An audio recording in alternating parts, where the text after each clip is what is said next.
Hi everybody, welcome to week 4, and this week I will be discussing and further analyzing a crisis scenario that would require leadership and how various concepts in the textbook relate to this scenario. A scenario that would require leadership is a wildfire crisis. When focusing on such crisis, I have selected the Palisades fire that occurred in January of just last year. This was a devastating fire, spanning over 20,000 acres that wiped out many neighborhoods and affected over 6,000 structures. It changed the lives of over 100,000 people, but it took many people to get the fire under control. Although fire containment took several weeks, cleaning debris and rebuilding took many months. Even a year and a half later, recovery is still ongoing. Services like power outages, cell phone lines, school, learning, and businesses like small mom-and-pop shops were greatly affected. The time frames that this crisis will be analyzed will be 3 minutes, 3 hours, 3 days, and 3 months. The first concept I chose is initiation of structure, which is from Chapter 1 of Van Wort's book, Leadership in Public and Nonprofit Organization.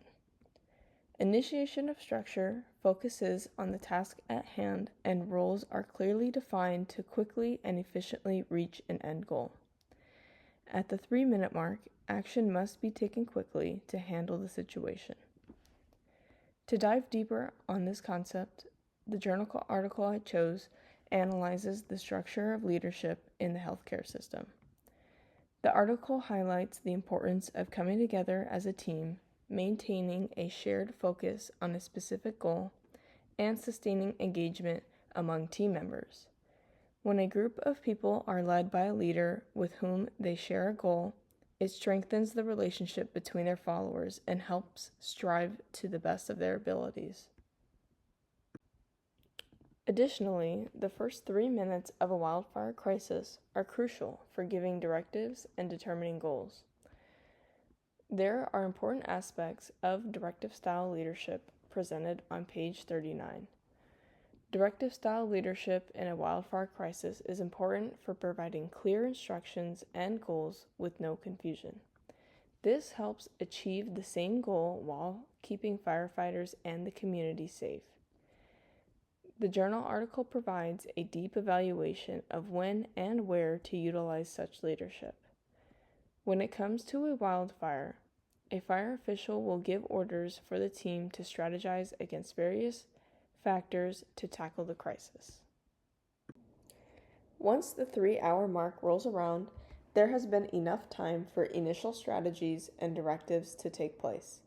Rapid decision-making is key in such high-risk situations, and transactional leadership helps leaders continue to provide those clear instructions.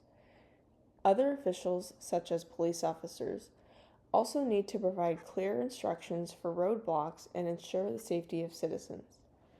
The journal article I chose analyzed the effectiveness of transactional leadership in ensuring the safety of employees, both physically and mentally.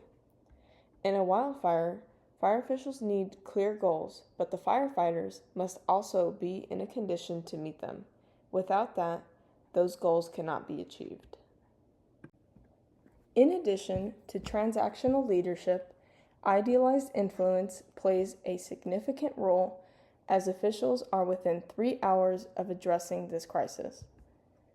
Idealized influence is an important aspect of transformational leadership in which a leader displays actions that their followers strive to emulate.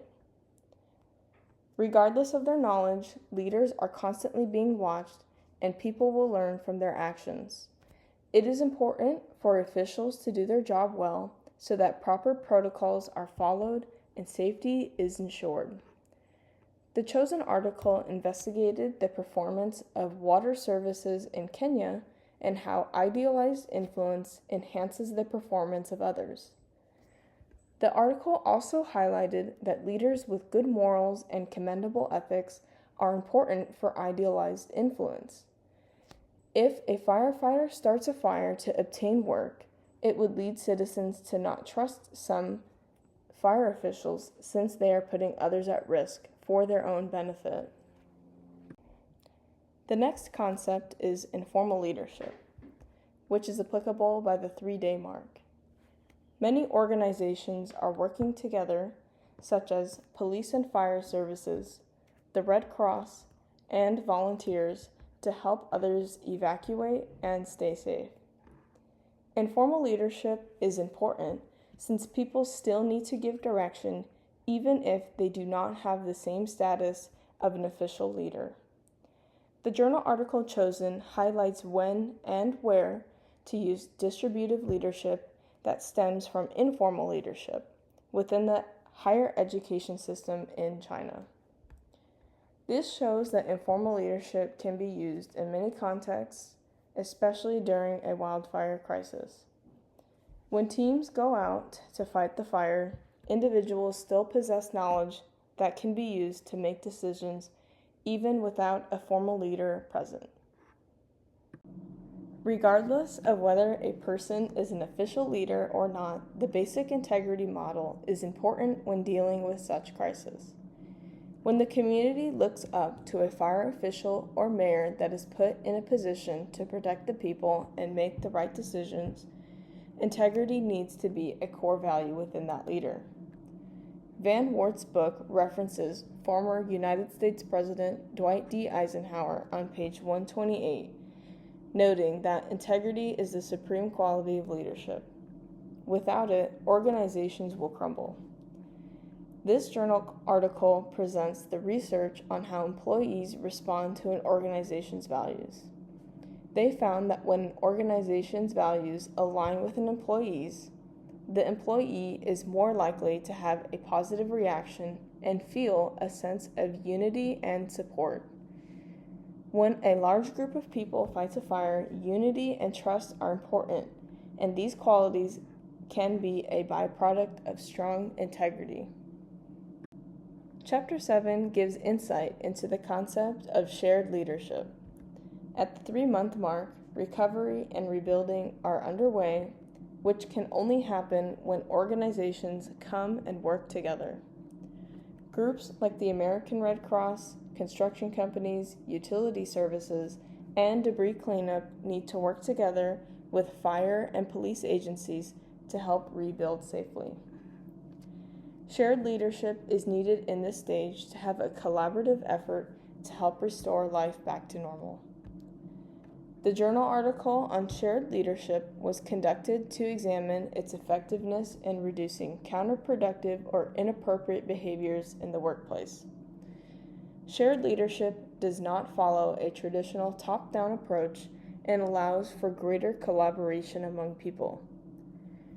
By utilizing shared leadership, many people can work together and reach a shared goal of cleaning up neighborhoods and rebuilding homes while restoring power and other utilities. So on to Chapter 8 that highlights the competency model of leadership, which focuses on the characteristics that would make someone a good leader. This can include a leader's knowledge, personal skills, and organizational skills. A leader needs to display a range of skills to guide people in the right direction while ensuring the safety of others.